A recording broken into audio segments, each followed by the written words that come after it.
Here is yet another chord from the Bartók string quartets.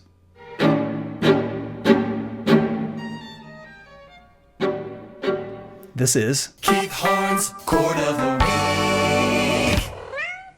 I've been kind of obsessed with the Bartók string quartets ever since I first heard them when I was about 18 or 19 years old. I was in music school at the time, and I was an aspiring composer, guitarist, percussionist. I tried a lot of different things, and I eventually landed on being a composer. This was some of the first modernist music that I heard, and I remember being blown away at just how different it was from Baroque, from classical, from Romantic, everything that preceded that era.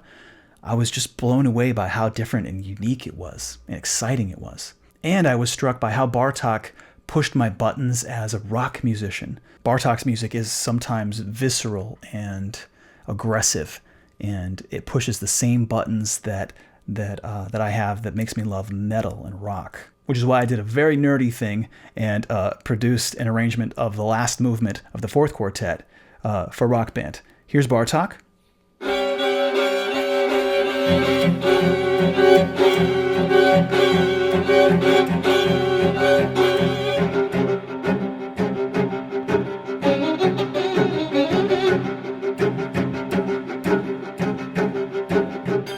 And here's my version.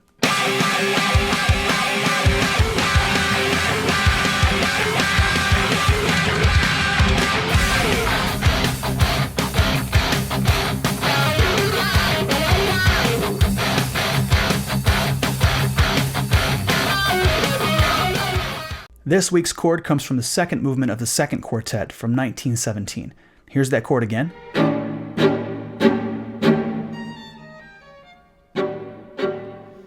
And here's what it is.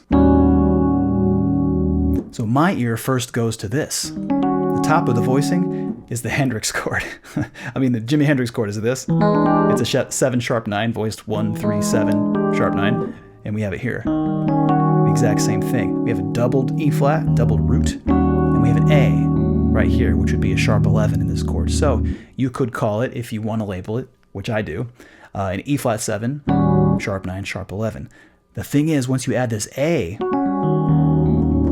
it also gives you an A7 with a 13th and a flat 5 over the flat 5, right?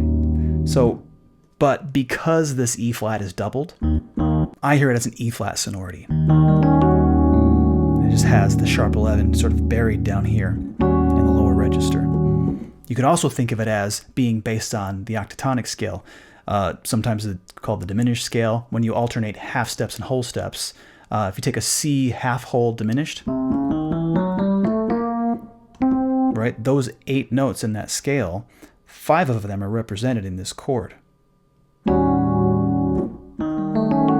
we were to take it down and distill it to that, 5 of them from the scale are in that chord. Either way, you could think of it any of those 3 ways. Whatever helps you remember it, just think of it that way. I find that I'm most drawn to music that moves me viscerally and emotionally. And at the same time, I love when it eludes my understanding. I don't know what's going on, and I love that. When I can't figure out what a chord is, which is why I do this channel in the first place. And I think I have that reaction because there's a certain level of complexity that bypasses the analytical part of my brain. And so all I'm left with is a visceral or emotional reaction. That doesn't keep me from wanting to figure out what the chord is. I'm always fishing and trying to figure out what's going on in the harmony.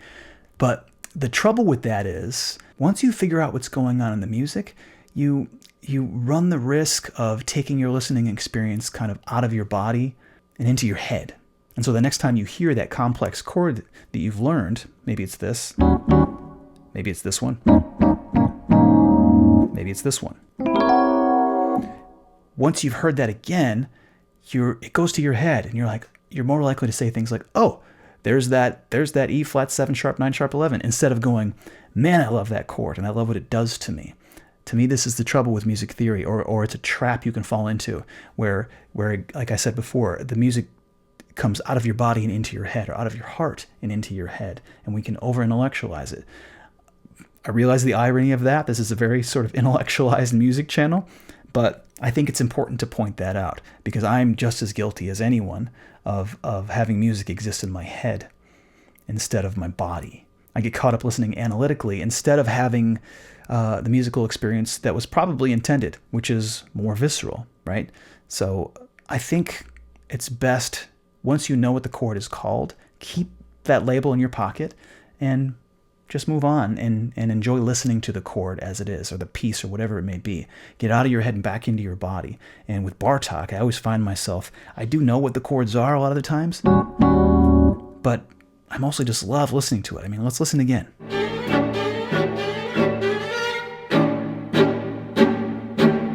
So good. Who cares what it's called? I guess I care, because here I am telling you exactly what it's called. But at the same time, who cares? Anyway, enough philosophical waxing about music. Let's hear that chord one more time. And again, Bartok's music hits me viscerally and emotionally. Not necessarily in a way that makes me cry, but it's more like triggering like primal emotions. And it's hard to describe, but I think you know what I mean when I say that. That's one of the main reasons I love his music, especially the 6-string quartets. Later, nerds. Yeah. Who this? This beat. Yo, who this? Yo, who this? Who this?